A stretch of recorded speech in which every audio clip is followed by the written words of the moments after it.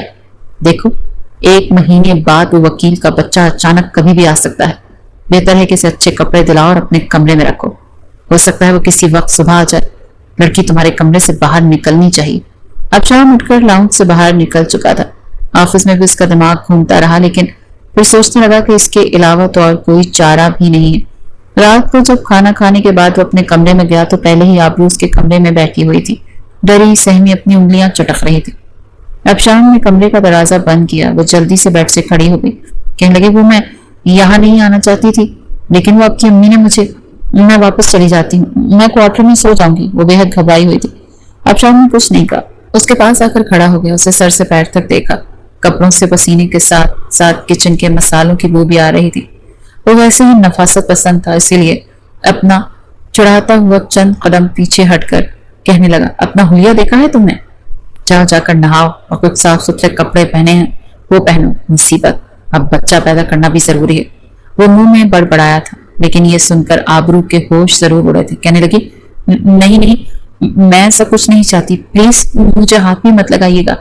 اب یہاں کہنے لگا میرا میٹر ویسے بھی شارٹ ہو چکا ہے، زیادہ بڑبڑ کرو گی تو میں تمہارا ساتھ جو کروں گا تم یاد کرو۔ پھر الماری کے پاس آیا، الماری کھولی، صرف اسی کے کپڑے تھے، اپنا ایک ٹراؤزر شرٹ اس کو دیا، کہنے لگا جاؤ اچھے سے نہانا اور یہ پہن کر آؤ۔ آبرو کے ہاتھ کانپ رہے تھے جب اس نے اب شام کے ہاتھ سے اس کا ٹراؤزر اور شرٹ پکڑی تھی، پھر وہ واش روم میں چلی گئی، نہاتے ہوئے رو رہی تھی۔ ابھی تک اس کے جسم پر سگریٹ کے زخم کے نشان باقی تھے، پتہ نہیں اب یہ شخص میرے ساتھ کیا ظلم کرے گا۔ وہ بے حد گھبرائی ہوئی تھی، ڈری ہوئی تھی۔ نہانے کے بعد اب شام کے ہی ٹراؤزر شرٹ میں وہ باہر آئے، اس کے لمبے گھنے گیلے بال دیکھ کر اب شام اس کے قریب آیا تھا، ڈریسنگ ٹیبل سے اسپرے کی بوتل پکڑی اور آبرو پر اسپرے کرنے لگا۔ وہ کئی قدم پیچھے ہٹی تھی، لیکن وہ آدھی بوتل سے اسے نہلا چکا تھا، پورا کمرہ خوشبو سے بھر چکا تھا، لیکن ابھی تک اپنے آپ کو ذہنی طور پر تیار نہیں کر پا رہا تھا کہ کیسے اس کے قریب جائے، کیا کرے گا۔ کچھ دیر اب شام نے آنکھیں بند کر کے اپنے آپ کو اس رشتے کے لیے تیار کیا جو مجبوراً ہی اسے نبھانا تھا، وہ بھی تب تک جب تک کہ آبرو پریگننٹ نہ ہو جاتی۔ بہرحال ابھی تک وہ اپنے آفس کے کپڑوں میں ہی ملبوس تھا۔ جیسے اس کے قریب آ کر اپنے ہونٹ اس کے ہونٹوں کے قریب کیے، آبرو ایک دم پیچھے ہٹی اور انکار کرنے لگی۔ اب شام کو غصہ آیا تھا، ایک تو پہلے ہی اپنے آپ کو اس لڑکی کے قریب زبردستی کرنے کی کوشش کر رہا تھا، اور اس پر اس لڑکی کا پیچھے ہٹنا اور اس کا ساتھ نہ دینا اسے مزید غصہ دلا چکا تھا۔ اب شام کہنے لگا دیکھو اگر تم یوں دور دور ہونے کی کوشش کرو گی، میرے لیے مشکلات پیدا کرو گی، تو پھر جو کچھ میں تمہارے ساتھ کروں گا بہتر ہے کہ رومال منہ میں دبا لینا، ورنہ کمرے کے باہر سب تمہاری آوازیں سنیں گے۔ یہ سن کر آبرو کی جان حلق میں آئی تھی۔ اب شام جہانگیر نے اپنی ٹائی اتاری تو آبرو خوف زدہ ہو گئی۔ آپ اس ٹائی سے میرے ہاتھ باندھیں گے؟ وہ ڈر گئی تھی۔ اب شام نے کوئی جواب نہیں دیا۔ اپنی پینٹ کی بیلٹ اتاری تو آبرو اپنی آنکھیں میچ گئی۔ پلیز مارنا مت، بہت درد ہوتا ہے۔ آبرو کی آنکھوں میں آنسو تھے۔ اب شام کہنے لگا کیا مطلب ہے تمہارا؟ تمہیں لگتا ہے کہ میں تمہیں ماروں گا؟ آبرو کہنے لگی آپ بھی مجھے اسی لیے کمرے میں لائے ہیں تاکہ مجھے، یہ کہہ کر وہ چپ ہوئی تھی، اپنے ایک ہاتھ سے اپنا دوسرا بازو مسلنے لگی۔ اب شام اس کے پاس آیا، کہنے لگا بازو سے آستین اوپر کرو، مگر وہ گھبرا کر نفی میں سر ہلانے لگی۔ شام کہنے لگا دکھاؤ مجھے، یہ کہہ کر اس نے جیسے اس کی آستین اوپر کرنی چاہی تو آستین ٹائٹ تھی۔ اس نے ایک جھٹکے سے بازو سے شرٹ پھاڑی تو ہوش اڑ گئے۔